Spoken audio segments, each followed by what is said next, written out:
melanjutkan pembahasan kita pada pertemuan yang terakhir. Kita membahas tentang bid'ah menurut Syekh Jarud. Syekh Jarud dalam kitabnya Uddatul Murid, bagaimana caranya kita mensikapi sebuah peristiwa atau sebuah kejadian hukum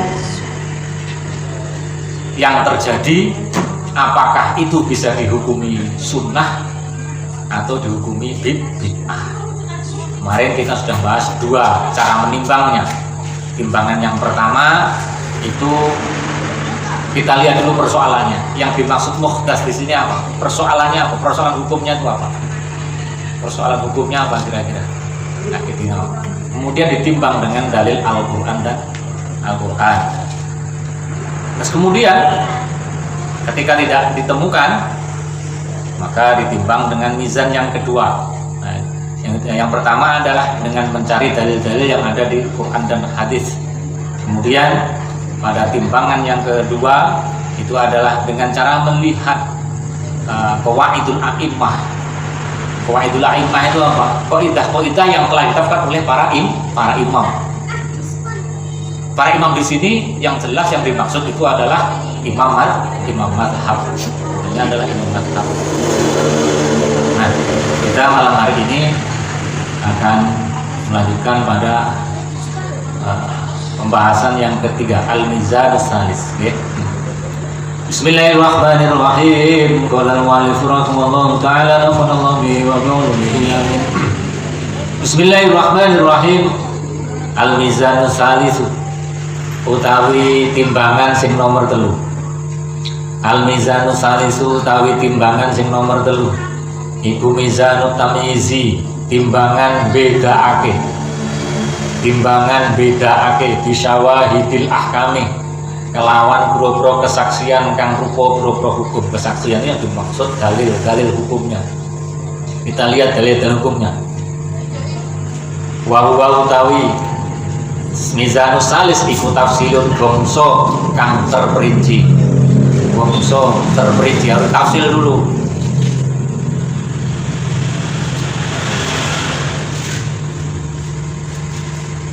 Yang qasimudin bagi ila aksami syariati sitati, maring pira-pira dumdumane syariah asitati kang 6. Maka pembagiannya itu ada, pembagian hukum syariat itu ada 6. Akni negesi sapa ingsun al-wujuba ing hukum wajib, wan nadba lan hukum sunnah, wa tahrim lan hukum haram, wal karahah lan hukum makruh, wa khilafal aula lan nulayani keutamaan. Sebagian ulama menyatakan bahwa khilaful aula itu adalah bagian dari sunnah. Jadi sunnah sendiri itu banyak tingkatannya. Ada sunnah, ada mandubah, ada mustahabah, ada khilaful aula, mu'akkadah. Supaya ngerti ngeten iki kudu ngerti ilmu usul fikih. Kudu ngerti usul fikih. Wal ibahah lan hukum mubah. Wal ibahah lan hukum fakulu mangkotai saben-saben barang in khaza kang condong apa marang asal kang rupa dalil li aslin marang asal kang rupa dalil biwajhi sahihin kelawan arah kang sahih wadihin tur kang jelas labuda kang ora adoh fihi ing dalam asal iku al-haqu maka ulkhita dan padake apa bihimah. Maka jika ditemukan dalil-dalil yang sahih, yang jelas dan tidak terlalu jauh, maka disamakan. Inilah yang disebut dengan hukum apa? Qiyas. Hukum analog. Nah, itulah yang disebut dengan hukum analog, hukum qiyas. Wa mau tai barang la kang ora inhaza, la kang ora inhaza. Inhaza apa? Condong, tidak ada kecocokan sama sekali. Bahwa mengkau tema itu bid'ah atau bid'ah. Maka apabila tidak ada pengkiasan sama sekali, maka jelas itu adalah bid'ah. Nah, kebanyakan hukum fikih itu adalah kias. Kebanyakan hukum fikih itu kias. Nah, ini yang membedakan dengan dai-dai Wahabi. Dai-dai Wahabi selalu Quran hadis, Quran hadis, Quran hadis. Ya kalau selalu Quran hadis, Quran hadis, maka apa yang disandarkan kepada kias pasti dianggap sebagai bid'ah karena tidak temukan dalilnya. Nah, gitu. Menurut mereka. Jadi dalil yang dimaksud mereka itu adalah Al-Quran dan hadis. Itu bukan hadis saja. Makanya kenapa pertentangan ini tidak akan selesai? Karena mereka menolak ijma' dan qiyas. Jadi ijma' itu sebenarnya juga qiyas. Sebenarnya juga qiyas. Hanya saja ijma' itu adalah qiyas yang dipersatukan. Qiyas yang dipersatukan. Tapi kalau qiyas yang di sini, kalau qiyas itu sendiri adalah qiyas personal. Qiyas personal. Menurut imam ini, menurut imam itu, ini tidak berdasarkan ijma'. Itu bedanya. Wa ala hadza, wa ala hadzal niku ing atase mengkene, wa ala hadzal mizan lan iku ing atase mengkene timbangan. Jaro mongko lumaku. Apa kasirun akeh nang kagine saking boro-boro ulama ahli tahqiq. Wa tabaroha lan gawe pernyataan kasih minal muhaqqiqin min khaisul lughah saking arah-arahe bahasa litakribi krono napa gampangaken. Jadi maknanya asalnya krono nyedek nih, mendekatkan persoalan. Tapi sing penak di maknanya gampang. Nah, kemudian mereka membahasnya. Wallahu a'lam. Wallahu ta'ala Gusti Allah iku alam kang luweh mudane ini sapa Allah. Jadi itulah bagaimana caranya kita menimbang sebuah persoalan. Dan bagi seorang santri sudah sangat biasa. Nggih. Bagi seorang santri sudah biasa. Hanya saja dalam faksul masail yang diadakan oleh santri itu langsung ngambil kias-kias dari akwal ulama, kemudian dipadukan jadi satu untuk melihat sebuah persoalan. Sumakala mongko nuli dawuh sapa Syekh Jarum, wa aqsamu ha mongko utawi dumdumane pira-pira dumdumane bid'ah itu salah satu dan telu. Syekh Jarum kan telu.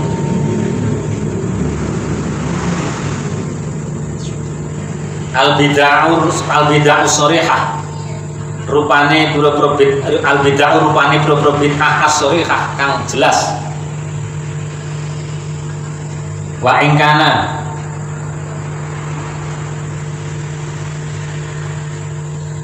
senajan tono iku laha kedua hadihi ya masyaallah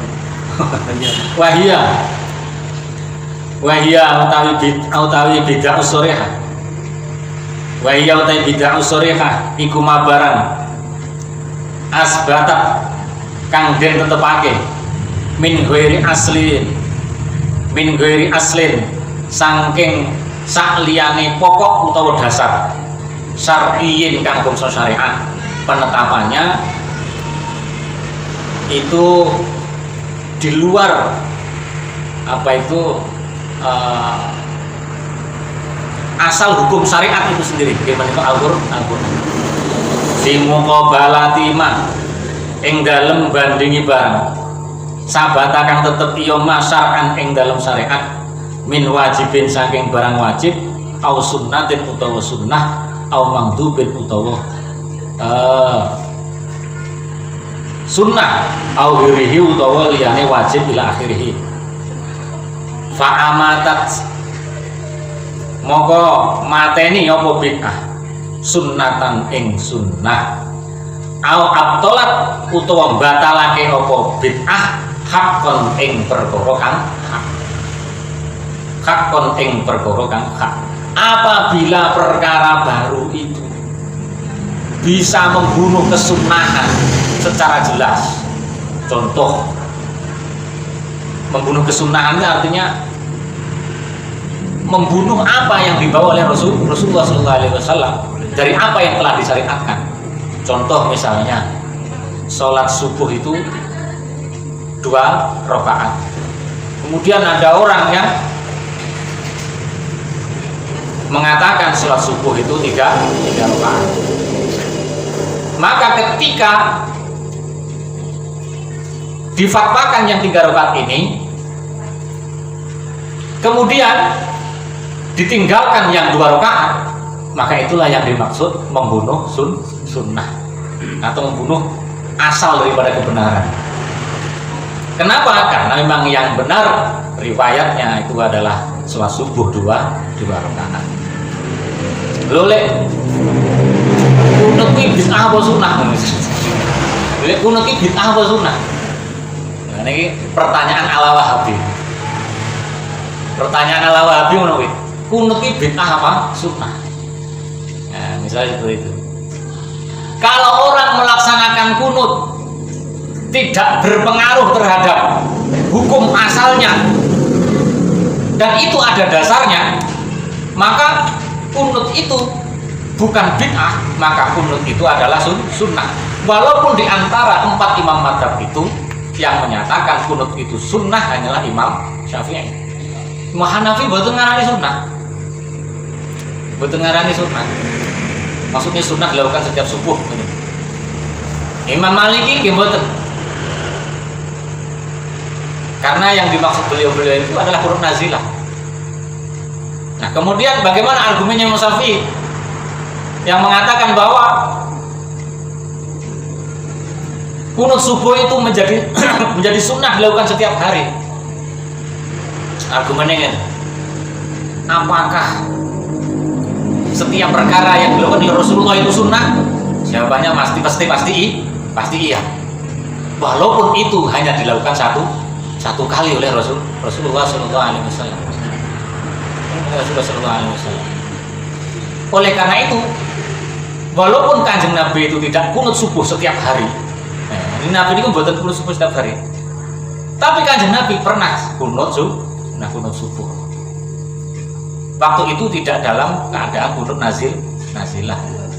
Maka walaupun hanya pernah dilakukan Kanjeng Nabi hanya 1 kali, maka sudah berlaku kesunnahan menurut Imam Syafi'i. Maka kita pengikut Imam Syafi'i setiap subuh pasti kunut, walaupun itu hanya dilakukan sekali. Wahdihi utawi iki bid'ah usharihah utawa wahdi utawi bid'ah usharihah iku syarrul bid'ah, luweh elek-eleke pira-pira bid'ah. Luwih elek-eleke pira-pira bid'ah. Jadi timbangannya yang kemarin itu bahwa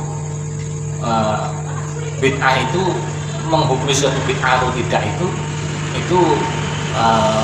pada perkara ibadah atau tidak seperti ini. Kalau ini perkara ibadah, maka harus ditimbang kembali. Wa ingkana senajan tono iku laha kedua bid'ah usharihah apa alfu mustanadin 1000 dasar minal usuli saing boro-boro usul awil furu'i utawa boro-boro furu' wala ibrota monggo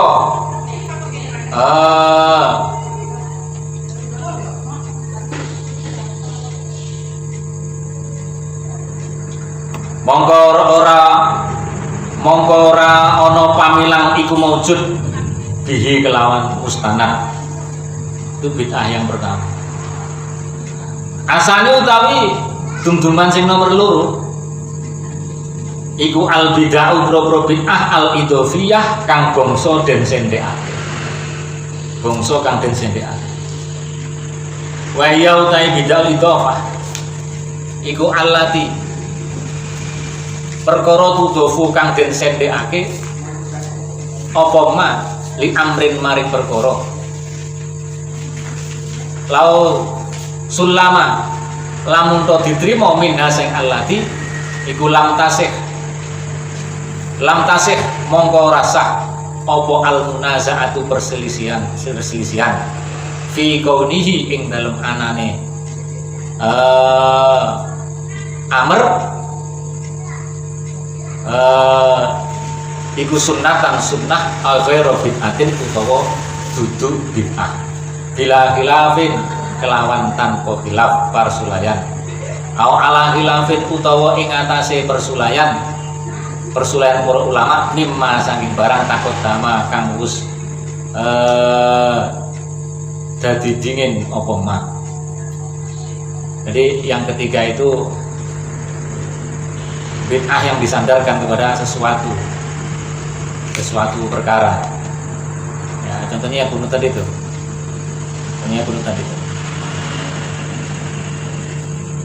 Walaupun itu ada perbedaan pendapat di kalangan ulama, maka itu bukanlah bid'ah. Maka klaim Wahabi kalau itu adalah bid'ah ya karena berdalil kullu muhtasatin bid'atun wa kullu bid'atin fitnah. Memaknai kullu sebagai keseluruhan. Jadi ngono sampeyan niku poso Senin Kamis pendak Senin poso iki yo bid'ah. Wong Kanjeng Nabi niku poso Senin Kamis ora saben Senin. Yo ora saben Kamis. Kanjeng Nabi.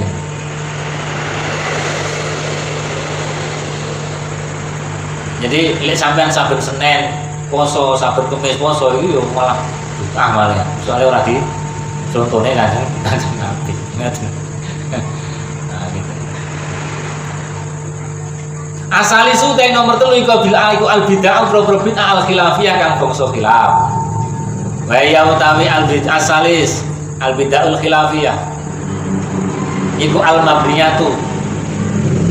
mabniyatu den jenengake ala aslaini ing atase asal loro ya tajazabuha kang tarik menarik ing al bid'ahul khilafiyah apa kullu minhuma saben-saben siji saking aslaini.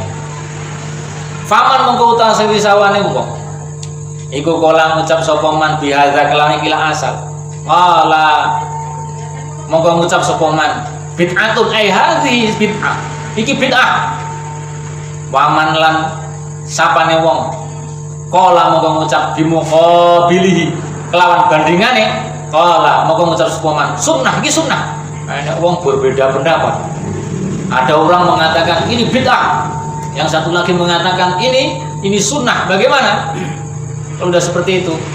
Kama taqaddama fi darbil idarati kama mongko kaya barang taqaddama kang wis dingin fi darbil idarati ing dalem gawe hubung-hubungan wa dzikril jamaati wa darbil idarati kama kaya barang taqaddama wis dingin fi darbil idarati ing dalem gawe organisasi. Organisasi hukumnya piye? Itu idarati gawe organisasi. Wa dzikril jamaati lan dzikir berjamaah. Bikin organisasi ada yang mengatakan bid'ah karena Rasulullah tidak pernah berbuat. Nah, mulane saking hati-hati nih Mbah Hasyim Asy'ari apa gawe NU biyen. Masya Allah prosesnya sulit. Makanya kalau ada pertanyaan kenapa lebih dulu Muhammadiyah daripada NU ya. Lek Muhammadiyah kan 19 12 Muhammadiyah itu 1912 sementara NU baru 14 tahun masih kemudian 1926 Sakjane angen-angene Mbah Hasim iku sadurunge Muhammadiyah ku. Sadurunge Muhammadiyah muncul Mbah Hasim wis angen-angen. Angen-angen ya apa iki carane? Karena apa pada waktu itu telah terjadi perebutan kekuasaan di akhir abad 19. Sudah terjadi pergolakan pemikiran. Ketika Mbah Hasim Asy'ari itu beliau berguru kepada Syekh Muhammad Jamaluddin Al-Afghani. Nah, berguru kepada Syekh Yasin Al-Fadani. Ternyata Syekh Yasin Al-Fadani itu sangat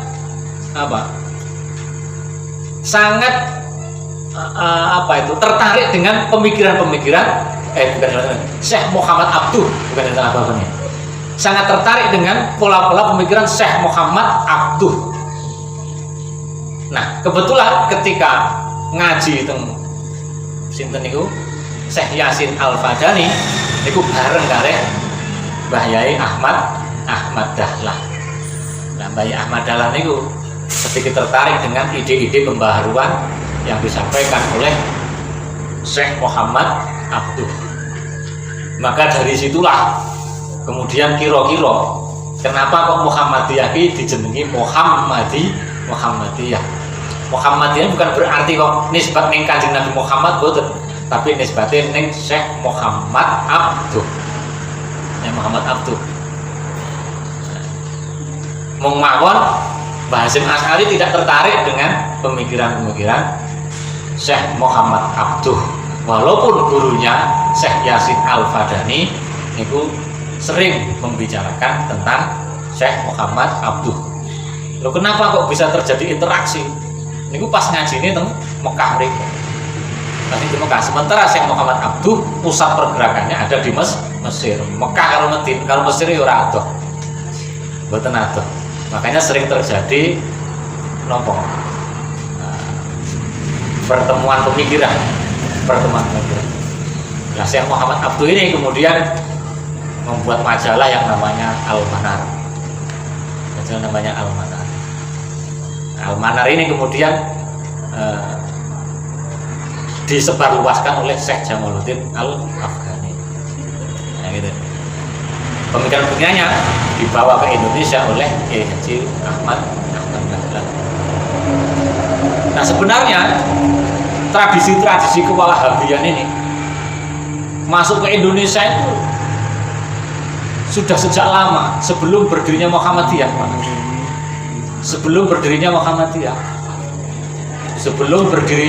bahkan sebelum berdirinya Budi Utomo, yaitu di daerah Sumatera Barat. Di Sumatera Barat itu ada trio haji, namanya Haji Sumane, Haji Piobang, dan Haji siapa yang satunya itu. Setelah beliau haji, kemudian ketemu dengan orang Wahabi, tertarik dan sebagainya, akhirnya menyebarkan paham Wahabi. Jadi itulah sebagian embrio daripada ajaran Wahabi. Jadi sebenarnya Wahabi yo luwih kuno dibanding awake dhewe ya jane. Tapi mereka tidak bergerak secara organisasi. Bergeraknya ya situlah perkumpulan-perkumpulan. Nah, gerakan Padri di Padang yang dipimpin oleh sinten? Dipimpin oleh Imam Bonjol. Nah, itu juga terpengaruh oleh pemikiran Wahabiyah. Pemikiran Wahabiyah. Jadi, makanya pertarungannya sangat luar biasa dengan Indonesia. Nah, ngoten mawon Mbah Hasim Asy'ari itu asik pikir-pikir angen-angen. Ya organisasi ku bid'ah apa sunnah ya berarti ngono. Piye hukume? Sampai dangu. Makanya kalau dikatakan NU itu ada sebenarnya sebelum NU itu berdiri. NU ada secara jamaah, tetapi belum ada secara jam'iyah. Nah, jam'iyah NU yang 1926 itu dalam rangka mewadahi jamaah. Cara bebek wis enek, garik kandange sing durung enek. Kandange durung enek. Supaya bebek iki ora mencar-mencar di kandang, dilindungi dan sebagainya. Darbul idarah itu membentuk sebuah organisasi. Dzikril jamaah dan zikir berjamaah. Ya awake dhewe kan wis biasa ya, zikir berjamaah. Sampai Kiai sinten Marzuki Mustamar membuat kitab yang namanya Al-Muqtatafat lil Ahlil Bidayah. Mereka dituduhnya dalil-dalilnya zikir berjamaah. Dan kitab nomor Fathul Bari ada dalil-dalil. Nah, ini pada persoalan pokoknya ini terjadi tarik menarik sebenarnya. Zikir jamaah ku ya apa ngono sakjane. Soalnya Kanjeng Nabi biyen ki ora tau zikir berjamaah.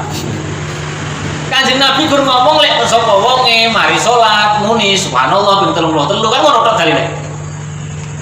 Ora kok enek ning kono dipimpin karo imam ngono ora. Apa maneh istighosah. Biasane ya istighosah apa kuwi?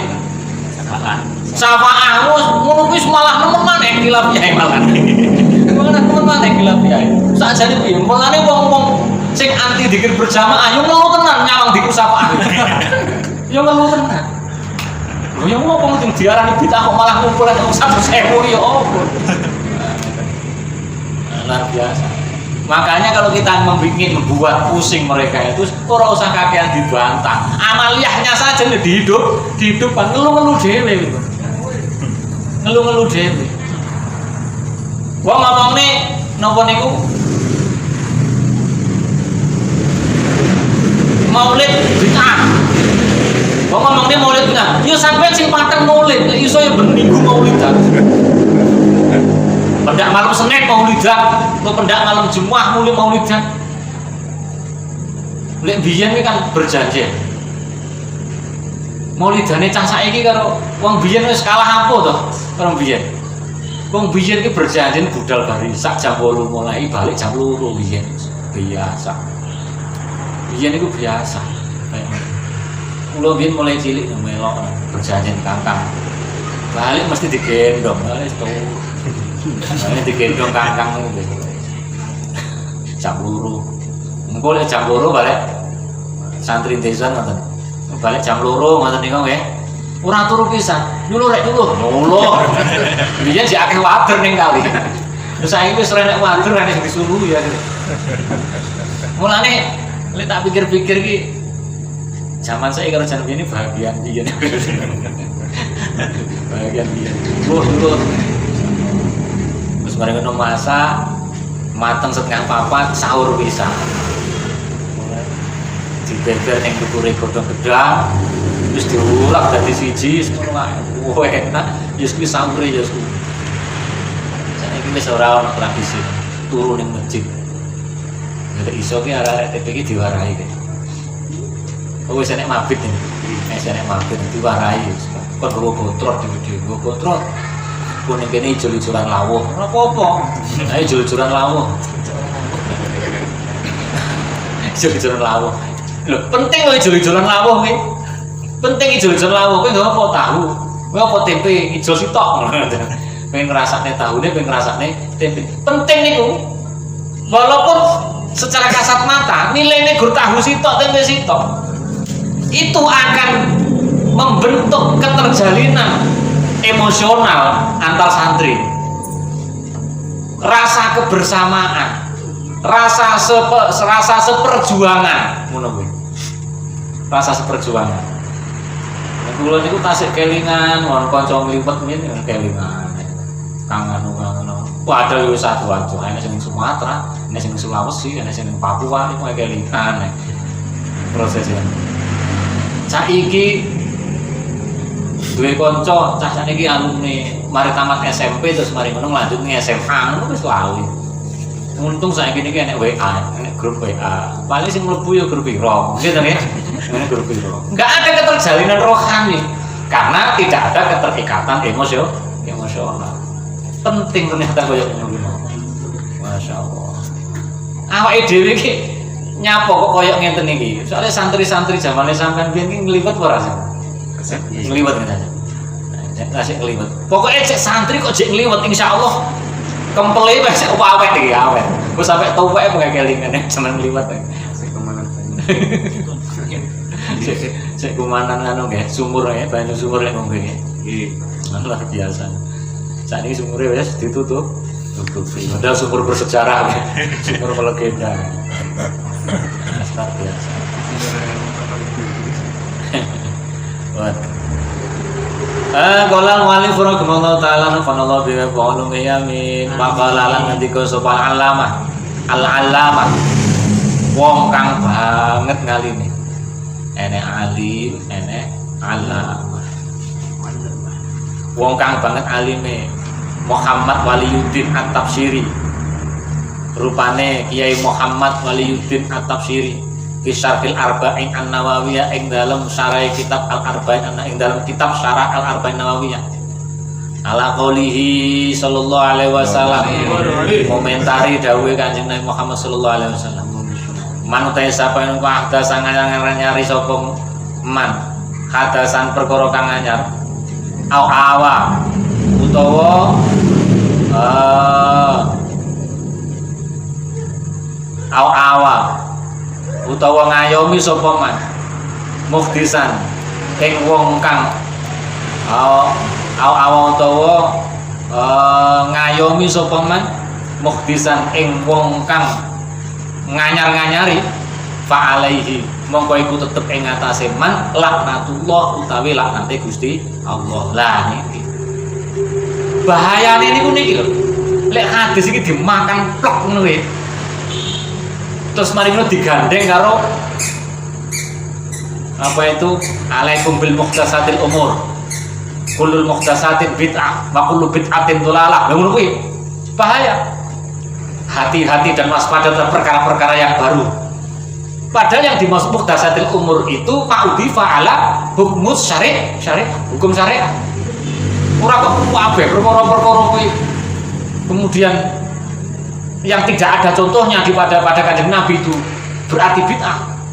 Kan penginane pun dibahas tadi, pun dibahas. Nah, lho lek dasare terus ngeten iki. Makanya tidak heran fa'alaihi laknatullah, maka atasnya laknat Allah. Maka pelaku-pelaku bid'ah yang memfasilitasi lolek tahlilan dianggap bid'ah, pelaku tahlilan yang memfasilitasi tahlilan, yang menjamu tahlilan, koordinator tahlilan, sing ngeteni undangan tahlilan, laknat kabeh. Ya iki lho fa'alaihi laknat. Oke. Kan bahaya kuwi. Makanya itu bahaya memaknai kullu bid'atin dhalalah kulun hanya dimaknai dengan satu kata, dengan satu makna kulun, dengan makna semuanya. Padahal kulun itu bisa bermakna jami'ah, ada bermakna batin, ada dengan makna seluruhnya, ada dengan menggunakan makna sebagai wa dakhala lan manjing fil hadisi ing dalam siji hadis opal aku dubro akad al fasidah apa aku dubro akad wakidah keyakinan al fasidah tukang rusak wal hukmu lan hukumi ma'al jahli serta bodoh wal juri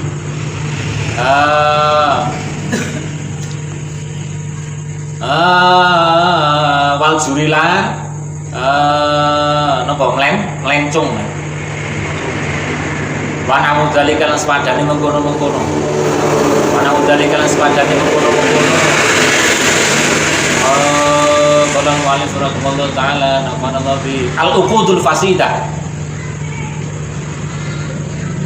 mimma tetep sing barang layu wafi kang ora cocok ya asyara lawan asyara ing syariat wa kharaja kejobaan wa kharaja kejaba utawa njabake ambu sing hadis apa ma barang layar kang ora metu ma an dalil syar'i saking dalil syariat kal masaili kaya boro-boro permasalahan al ijtihadiyati kang bangsa ijtihadi tidak boleh Pak perkara ijtihadi itu dimaknai sebagai tidak boleh. Nah gitu. Bagaimana kita mengetahui bahwa itu adalah perkara-perkara ijtihadi? Alati laisa kang ora ana iku baina ing antarane masail wa baina adillatu ala ing dalem antane pro dalil masail apa rabitun perkara kang nyambung illa dzannul mujtahid kejaba penyanane wong kang ahli ijtihad. Itulah yang disebut ijtihadi. Wong kang ahli ijtihad mujtahid. Ada mujtahid mau nek tingkatan-tingkatan. Enek mujtahid mutlak, enek mujtahid madhab, enek mujtahid fatwa dan sebagainya. Tingkat-tingkatan. Dan ulama itu ribuan, ijtihadnya juga berbeda-beda.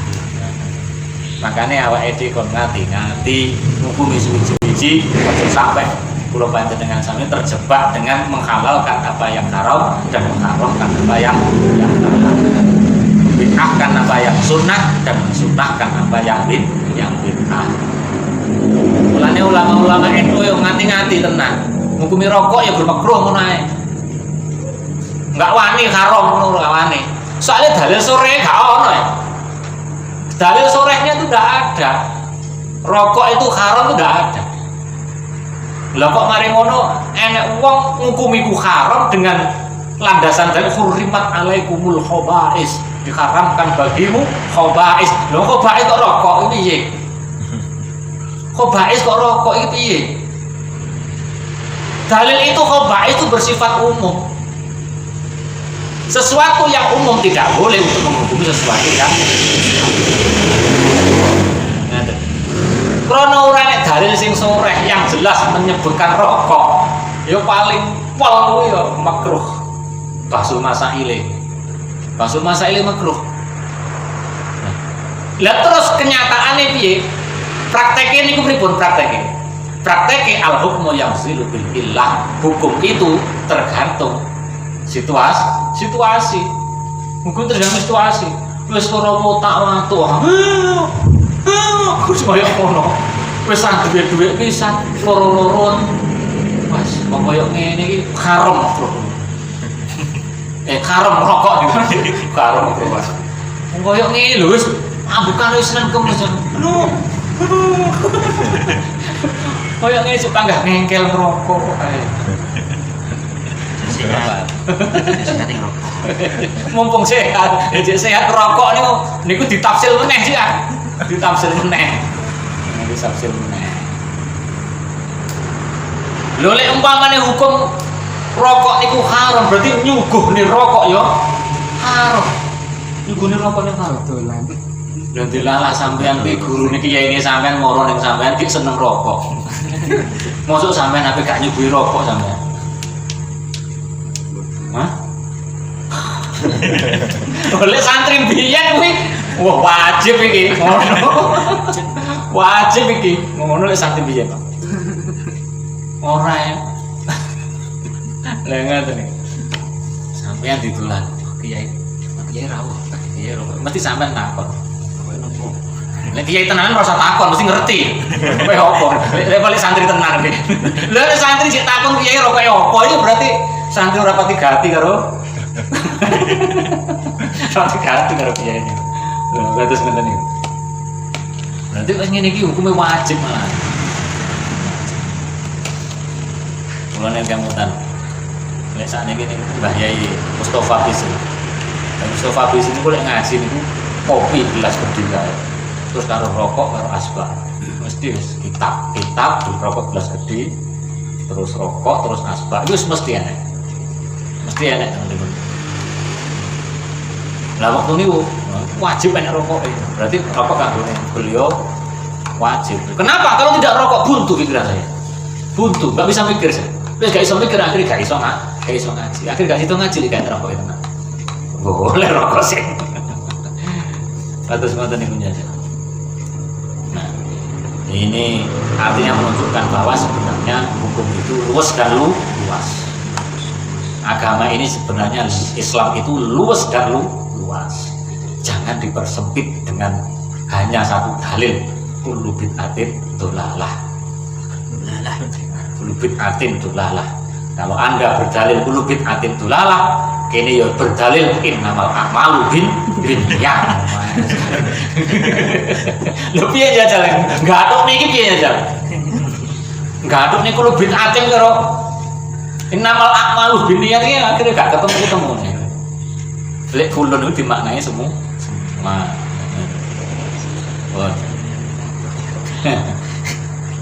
Bahaya. Jadi illa dzannul mujtahid. Jadi yang dimaksud masail ijtihadiyah itu rabitul irtibatu dzannil mujtahid. Jadi keterkaitan dengan dzonnya para mujtahid ilmu usul. Wa kitabatil mushafilan tulisan-tulisan mushaf. Wa tahriril madhahibi lan bersihake pira-pira madhab. Wa kutubun nahwi lan pira-pira kitab nahwu wal hisab lan pira-pira kitab hisab. Lho ngene iki terus piye? Walidalan krono iki kok sama bagi sapa Ibnu Abdus Salam, Imam Ibnu Abdus Salam al-hawadisa ing pira-pira perkara kang anyar ilal ahkamil khamsati ilal ahkami mari pira-pira hukum al khamsati kang 5 al hawadis perkara-perkara kang anyar yang dianggap sebagai bid'ah tadi itu. Nah, itu al hawadis jadi mestinya itu mengikuti dawuhnya ini, mengikuti dawuhnya para napa niku Mbah Hasim ini bahwa jangan langsung bid'ah itu ada 5 aja dengan begitu ya. Jadi al hawadis itu ada 5 mestinya begitu ya. Tapi kok ya kesuwen ora populer menyebut hawadis ada 5. Langsung bid'ah ada 5. Jadi langsung bid'ah ada 5. Faqala moko dawuh sapa Imam Abdus Salam al bid'atu utai bid'ah iku fi'lu ma nglakoni perkara lam yuhad kang ora den weruhi apa ma fi asli Rasulullah sallallahu alaihi wasallam ing dalem mongsone utawa zamane Kanjeng Nabi Muhammad sallallahu alaihi wasallam. Jadi beliau mendefinisikan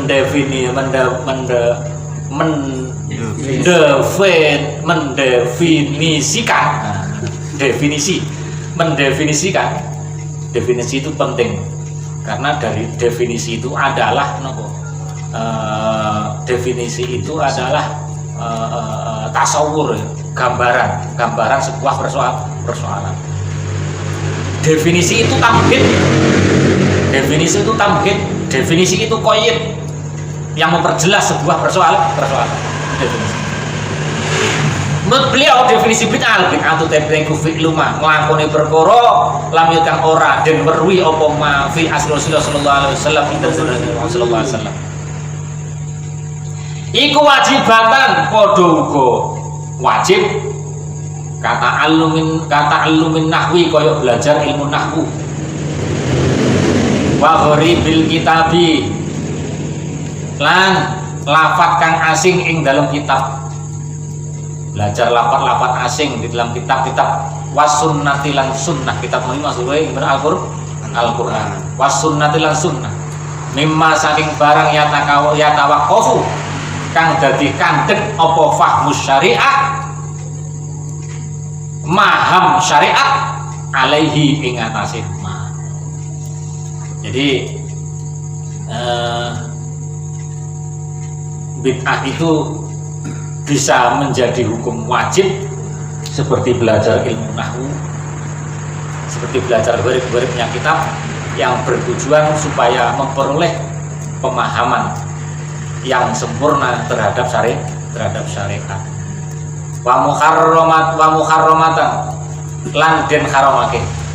Ada lagi yang kedua itu bid'ah haram, khawadisul muharramah maksudnya. Iku muharramatan den haramake kamat habil qadariyah langsung iki. Kaya madhab qadariyah. Nanti mireng madhab qadariyah. Nanti ya. Qadariyah itu justru tidak mempercayai bahwa manusia itu punya kuasa atas dirinya sendiri. Manusia itu memiliki kuasa terhadap perbuatannya sendiri, itu qadariyah. Asal kata di qadar itu maksudnya kuasa. Wal jabariyah lan jabariyah lah baru jabariyah ini pasrah. Wis pokoke wis menungso ora duwe kuasa apa-apa, iki kebalikan qadariyah. Pokoke menungso ora duwe kuasa apa-apa. Wis gur garek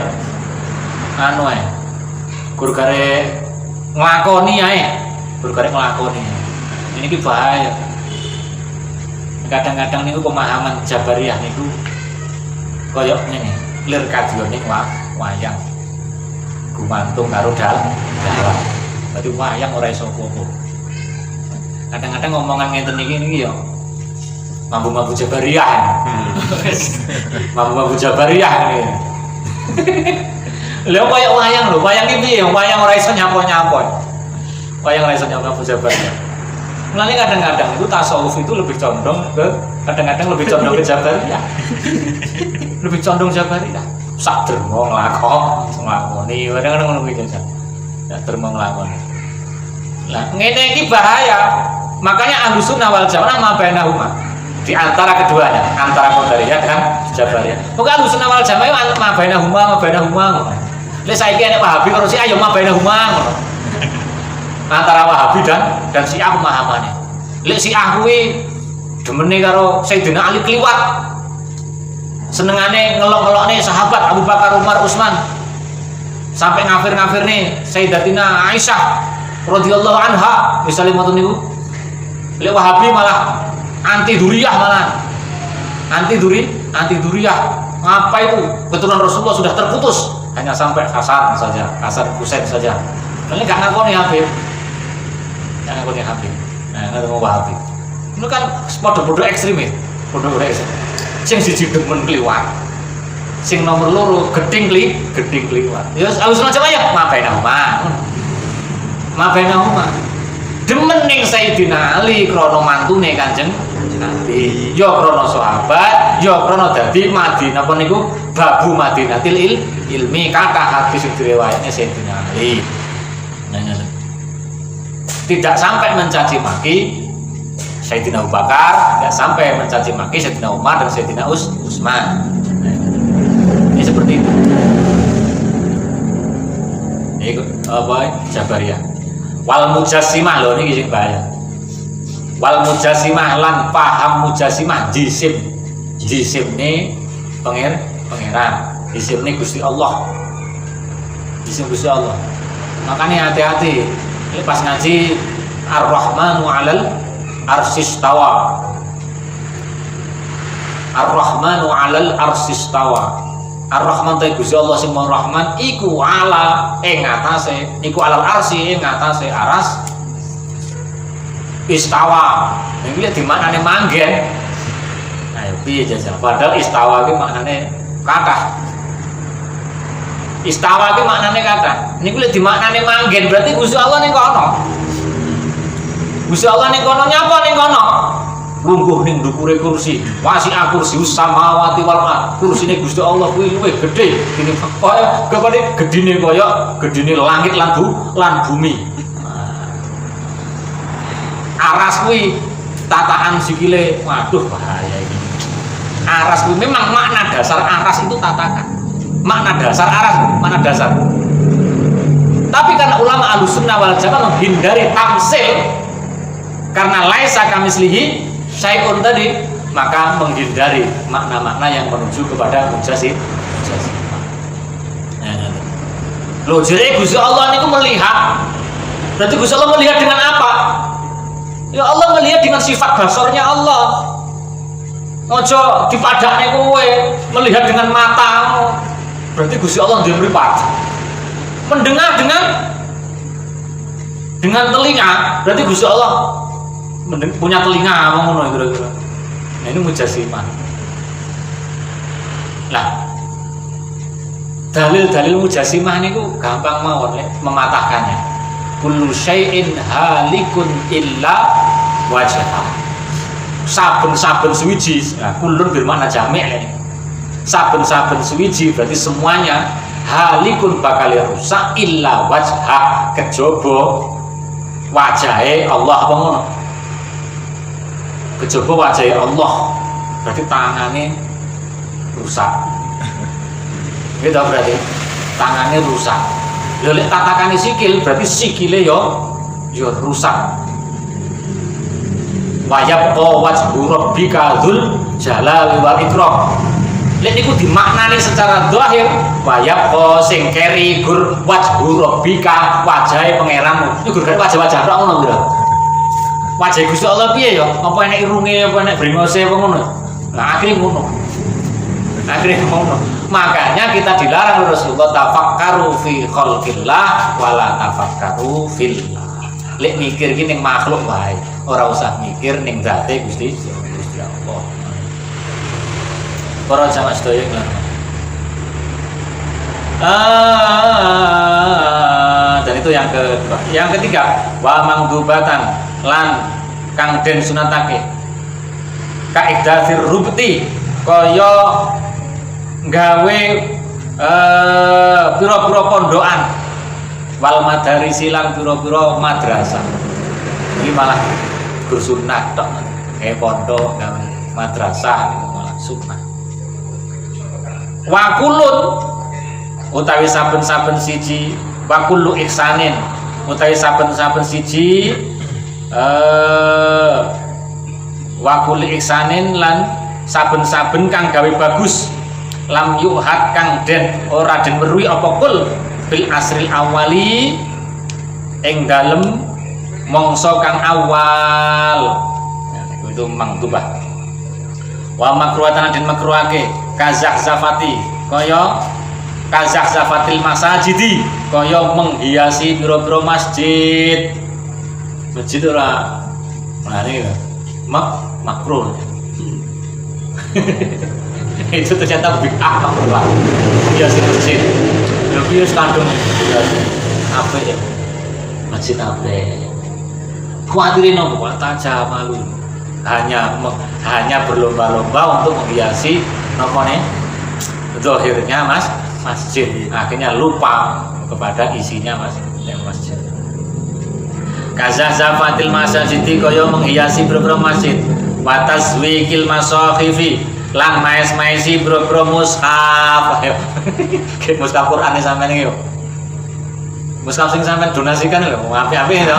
Enek badike ora ngene to. Enek badike. Masyaallah.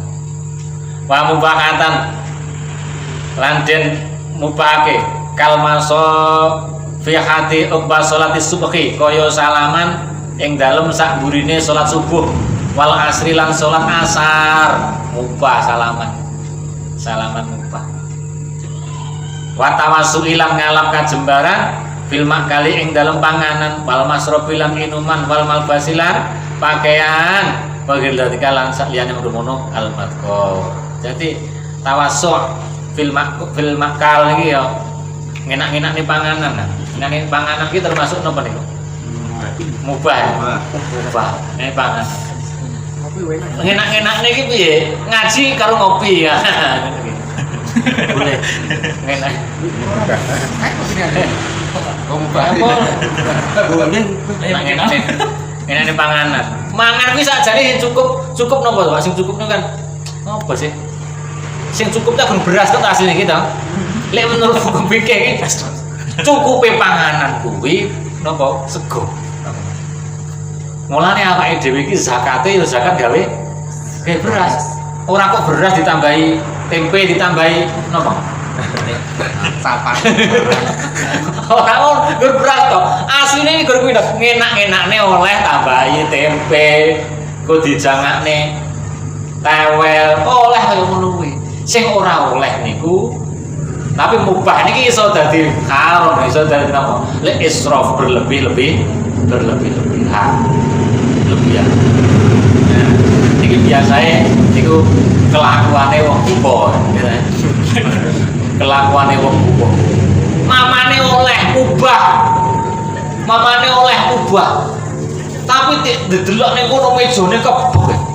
Wis enek tahu tempe cek pindang. Lari pindang sing opo meneh wak pitik. Janganan yo nek jangan bening nek jangan santen. Nek sop. Wis masyaallah. Nah, ngoten iki. Pancen enten dawuh Kanjeng Nabi niku enten. Dawuh Kanjeng Nabi tausi'u indal iftari. Maka napa niku berlapang-lapanglah jembarno nalikane gawe bukawane maksudnya ya oleh enak-enak ning ya ijole sedina mau ora mangan Yo ora apa-apa lah, ora apa-apa. Tapi aja berlebih-lebihan ngono lho. Dadi enek koyo iki enek batasane. Nah, dadi ngoten iki. Pun nggih.